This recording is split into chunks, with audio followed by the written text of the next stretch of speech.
Hi everyone, welcome to our channel. I hope you had a fantastic start of the year.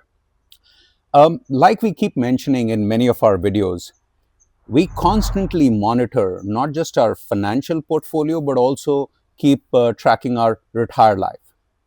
But the end of a year and a beginning of a new year is a big milestone for us because we spend considerable time evaluating our portfolio, revisiting our targets, reflecting on how the year went, and also setting our targets and ambitions for the upcoming or the next year. So, in this video, that is what we will share with you our highlights of 2024 and what are our goals and targets for 2025. If I have to sum it up, we've had a fairly good year when it comes to financially. Seema is going to cover much more details, and I'll also add to that. From a retirement perspective, this was the year, which is 2024, was the year when we really had a full year how probably our retirement life would look like. So it has been, I would say, a good year to benchmark how potentially 2025, 2026, and onwards could look like for us. We're going to cover in this video multiple aspects. So, one is our portfolio, how it has fared in 2024, what we plan to do in 2025. Second is our passive income. The third is our expenses. It's an important aspect towards a financial portfolio. So these are the three components towards our that financial independence side of the FIRE story. We are also going to cover in the retire early part our retirement life because 2024 has been this full year of retirement. So, how did the travel look like? How has been our side hustles or hobbies or passion projects? How they have looked like, as well as how we've socialized and how we've kept our health in check. So, let's get started. So, coming to the financial independence, and within that, let's first look at our portfolio. So, our portfolio growth target was around 7% in 2024. This is also what we have considered in our FIRE calculations as well. And the actual growth was much better, around 10%. And this is net of expenses. So, the gross growth would be around 13 to 14%. For us, this is a very satisfying return. Obviously, it could have been much higher because if you look at S&P 500, it increased by 23% in 2024. But as we have mentioned, and we also recommend that as you move closer to retirement, and in our case, we are in retirement years. So we have moved from, let's say, we are moving towards more conservative portfolio to more safer bets. So we have converted part of our USD equity portfolio to, let's say, USD fixed deposits. And that is the reason that we have got this 10% returns. So, in fact, we did not make any new investments this year. It was all about rebalancing. So, rebalancing from high risk investments to, let's say, less risk or moderate risk investments. And if you look at it from a 2025 perspective, our target remains the same. So we would chase 7% growth for our portfolio in 2025. This is, I would say, a bit higher end of the FIRE calculation. So if it happens, we are pretty happy with that. So two actions is what we're going to continue doing in 2025.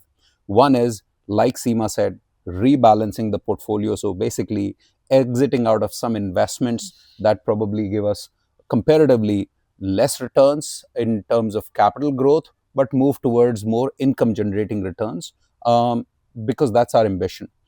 And Seema is going to talk about passive income in a minute. The second action is keep rebalancing between the three buckets. And for more about the bucket strategy, do watch the video that I've done specifically about this. So we're going to move things from our bucket three, which is our long-term investments, to bucket two and bucket one, which is our short-term and medium-term and Sure. short-term investments, so that the portfolio keeps getting rebalanced for our future years as well as for 2025. Now, this portfolio growth of 10% that we mentioned already has a passive income component included in that. But let's zoom into that. And we do that because passive income is a very, very important component for our retired life. We had a target of increasing our passive income by 10 to 12% over what we achieved in 2023. And in terms of our growth, we actually achieved much more than that. We had a net growth of 18 to 19%. So net of taxes and the expenses related to these income streams. How did we achieve this thing? Primarily three reasons. One, because we kind of benefited from the high interest environment even in 2024. Secondly, because we accumulated interest or income from previous years. So we did not withdraw the income completely. We actually reinvested and we got the compounding effect in 2024. And lastly, as I mentioned in the first point, that we moved from the capital appreciation assets to income generating investments. And as a result, we could increase our passive income. And this increase was both in terms of our target and our estimates. And if we look at the distribution of our passive income streams, our streams remain the same, our sources remain the same. It's rentals, dividends, and interest. We are not considering YouTube as an income source because it remains an expense for us. And looking now into our target of 2025, we've have a much higher target for passive income growth, that is from going from 10% to 15%. And the reason is because conceptually we would like our annual expenses to be covered by passive income, or at least our passive income exceed our annual expenses. Now, I use the word conceptually because in reality, we may not use all our passive income towards our expenses. We may withdraw some of our portfolio and we reinvest part of our passive income towards capital growth. If I look back in 2024, we covered around 60 to 70% of our expenses using passive income. So hopefully with this 15% growth, it nears towards our 100% ambition and goal. So coming to an important aspect of this journey to financial independence, and that is expenses.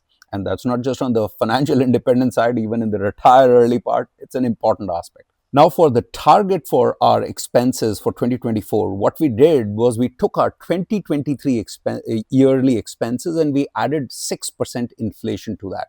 And we put that as a target for 2024. Fortunately for us, we were able to be below that target. And there were a couple of reasons. Reason number one was that in 2023, we had embarked on this big 1 year world trip, which was an expensive proposition. And this world trip ended somewhere in early part of 2024, but we had taken all the expenses and counted that in the 2023 budget itself. The second reason was that 2024 was our first full year of living in Thailand and using the benefit of the geo arbitrage and the quality of life, cost of living, etc. And we used Thailand as a base to travel around and visit family, friends, etc. in India. So overall, 2024 for us has been a year where we've not just had this full year of retirement stability, but also managed to be below our budget and target. And our target for 2025 remains the same in terms of inflation. So we are projecting 6% inflation on top of our 2024 target. So we are being a little bit conservative, but we have also seen a lot of inflation, high inflation, especially in terms of hotels all over the world. The biggest expense that we expect in 2025 is our world trip only. It is start of the year, but we have already booked our flights for this round the world trip ticket, which we have become a fan of, and also done some of the accommodation booking. So we are more or less sure of what would be our expenses for 2025. Also, because like in 2024, we are going to stay for 6 months in Thailand and 6 months traveling around. So this is more or less very closer to the scenario that we had in 2024. So we expect the number to be, let's say, what we are targeted in 2024 plus 6% inflation. And hopefully, you will see many of the upcoming videos from different parts of the world when we are on the world trip. So hopefully you'll look forward to that.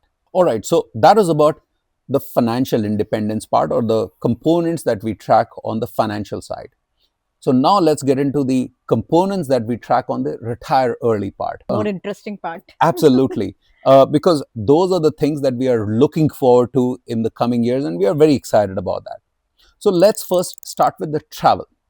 Now, I think we've shared in a couple of our videos where we've shared all our almost like a bucket list of things that we would like to tick off and do. And fortunately for us, in 2024, we were able to tick off some of those places and the things that we wanted to do, particularly traveling around Australia, doing those scenic drives in New Zealand and Japan. So those were the three countries that we traveled because of our 2023 one-year world trip, which kind of culminated in the early part of 2024. We were able to explore quite a lot of new places. In addition to that, we were not only just going for our traveling for just visiting new places, but also visiting family and friends, and we were able to connect with quite a few of our school friends, college friends, and also family, and not only go and visit them, but interestingly, Hosted them in we hosted Thailand. them in Thailand.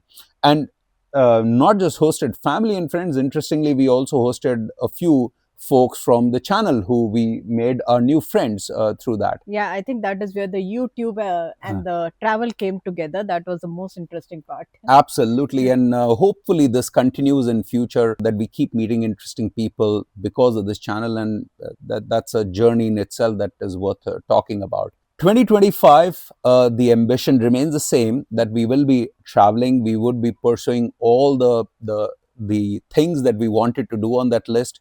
And as Seema mentioned, that we are embarking on this one-year world trip starting by end of February, and we'll try our best to bring you to the different places that we are traveling to. And my request would be that please put in the comment section how you think we can really bring you to those places, while also keep engaging with you about financial independence topics, retire early topics, but also travel Yeah, the related travel topics. aspect. I mean, Yeah. what would you like us to bring about from those travels that can be value add to this channel? Absolutely, because that will also help us to plan accordingly. Right now, we have very minimal equipment to do all these videos, but we'll see if we need to make any adjustments or tune that. So, overall, in summary, from a travel perspective, was a very satisfying year for 2024, and very excited to see how it pans out in 2025. Now, we also have mentioned that we would like to use this time, our retired life, to learn new skills, to be on a continuous learning path, and not only for financial part, but also for non-financial things. And I think we did not do so much Yeah. so good in that aspect. We picked up hiking in 2023, so that we continued in 2024 wherever we went, like in New Zealand, in Australia, and Japan. But from a physical activity, I think there is only one more thing which we did, which we really enjoy, which is pickleball. So we are continuously going for the classes, we are doing this match play, and we are having good time. But beyond that, we haven't picked up any other physical activity and also any other skill we Yeah, wanted because I to. think we Yeah, we we had the ambition to learn one of the languages in yeah, 2024. We are still very basic with Thai. Hopefully, in 2025, we'll be doing. yeah, we have to give Yeah. more time to pick up Thai as a language. Yes. Yes. Yeah. And actually, on our list, we even had Spanish to learn as a language, because in coming years, in 2026, Yeah. 2027, we want to travel to Latin America. And I think having skills for Spanish would definitely help. So, language skill is a very important thing. And it's very important to also mention that picking up skills is an important aspect of our retire early life. And that is also one of the myths that we keep saying, that look, retirement is not just sitting on a rocking chair and just looking at the sunset every day. You could do that also, but it's about continuously learning. And I've even posted a video about talking about this concept of shield, where learning is an important aspect of continuous engaging the mind as such. Yeah, so we have to do more of that in 2025. We did not do as well as we planned or targeted in 2024. Yeah. But one of the things that worked very good for us in 2024 is this channel, and Absolutely. it's such a amazing, satisfying experience. I think, as Seema was mentioning earlier, that for us, YouTube or this channel is not a passive income stream; it is an expense stream, because it takes money to put all these videos, etc., rather than make money out of it. I think there is a myth somewhere that the people make crores of rupees. Maybe the big guys do. Or when we reach 1 million subscribers, we might do. Yeah, and Yeah, honestly, that's not our ambition. Our ambition is quality over quantity. So we are absolutely. very, Yeah. very satisfied with the I think the engagement part is what we are yeah really mm, enjoying. I mean, you must have seen that we do reply to comments very quickly. That's just because we are interested in what yeah people are saying, what are they taking away from here. Some of the comments, like, I mean, somebody just mentioned few days back that both husband and wife, first time they sat together for 2 hours and had this financial discussion after watching our videos. That was for me the yeah best comment, and absolutely, because the whole interaction of people and listening to such amazing life stories, going from those comments to phone calls, conversations, emails, and a few people meeting them for lunches and dinners, and some really amazing people who we even had the pleasure of hosting them, or them hosting us. So it has been a fantastic journey. And now coming to the last but not the least, the health part. And that is very important factor for us in our retired life. We did fairly good on the health aspect. Fortunately, we did not have any major health issues. One or one or two minor issues here and there. And on the physical activity part, also we did quite good because maybe we did not do as much hiking because we were not in outdoors and nature. But we picked up on the sports part. So we picked up pickleball as a sport. We continued with Yeah, badminton. We play table tennis. We do swimming. So these sports are yeah. taking a major physical activity part for Yeah. us. So I think we've pivoted away from going to being in the gym like we were doing probably during our working years. We are more about doing now daily sports in some other form. So it's like every alternative day we are doing something or the other. And Yeah. hopefully hiking will get added back into, so, and we have planned some fairly challenging hikes in Yeah. 2025. At least our friends have planned that, so we have to start getting ready physically. And I think in the coming weeks, hopefully, we'll be doing that a lot more. And also the health checkups that we keep talking about. So we plan to do our health checkups somewhere in the middle part of the year, around May or June. Those will be our regular checkups. So hopefully Yeah. everything is good and everything remains Yeah. good. And I think on the health checkup, so it'll be the first time that we'll be doing, or at least we are planning to do the health checkup in Thailand. We've been doing these annual checkups for the last almost decade in India. This is the first time we'll be doing here. So if anyone would like to hear our experiences about that in future, we'll probably try and make a video about our experience once we've gone through that process. Yes, we can do that. So overall, I think 2024 has been a good year when it comes financially as well as retiring early part.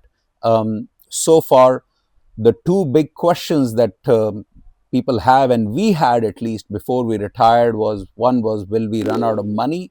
And the second is, will we get bored? Fortunately, the 2024 answer for both of them has been no, we've not run out of money, and at least doesn't look like we are running out of in near future, hopefully.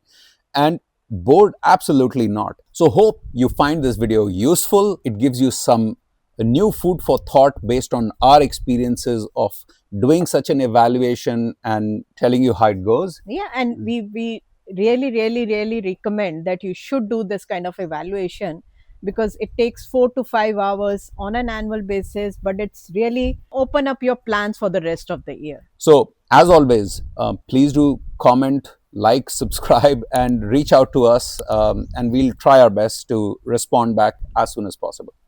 Take care. Goodbye. Thank you.